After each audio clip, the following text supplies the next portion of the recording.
Let's consider a group of unitary linear operators from some vector space V to V.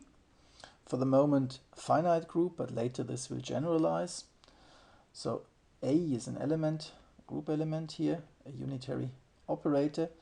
And then we say we have some functions that transform in a unitary irrep, in the irrep gamma nu.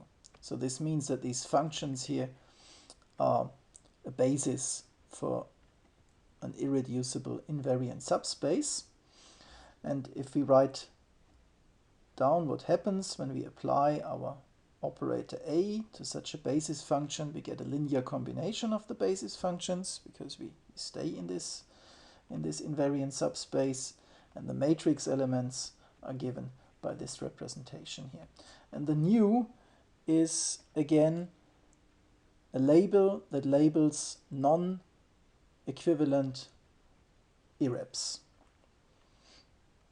And now the statement is that scalar product between such basis functions is given by this expression here. So in particular, if nu is different from u, if we have non-equivalent irreps, then the scalar product is automatically 0. An equation of this kind is known as a selection rule in physics. Okay, we want to prove this, and the proof is really by writing it down. So let's study psi nu alpha scalar product with psi nu beta.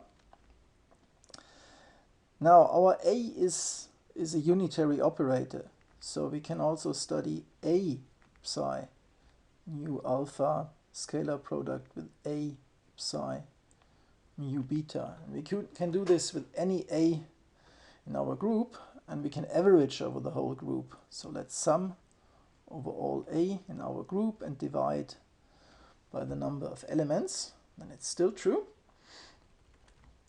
And now we just use what happens when we apply our operator A to these psi's.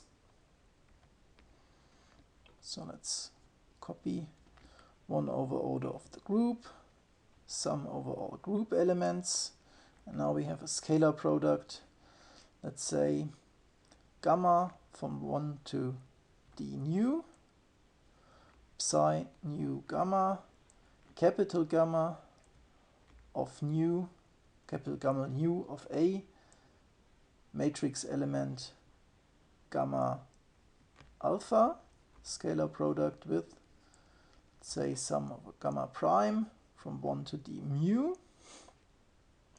And now we have psi mu gamma prime, and here comes the representation, capital gamma mu of A, matrix element alpha prime beta. Okay, let's rearrange this a bit. Let's first take the sums out of the scalar product. So we start with this term here, copy it here, then we take this term,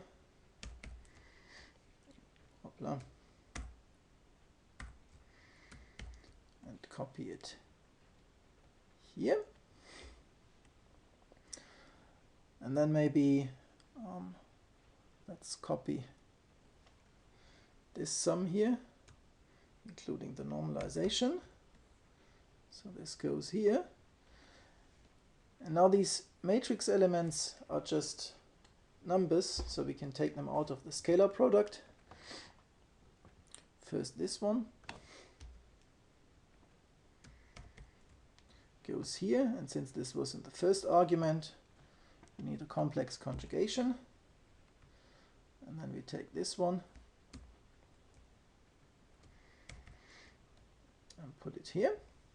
And what's left now is just the scalar product of, let's say, gamma nu, psi nu gamma with psi mu gamma prime.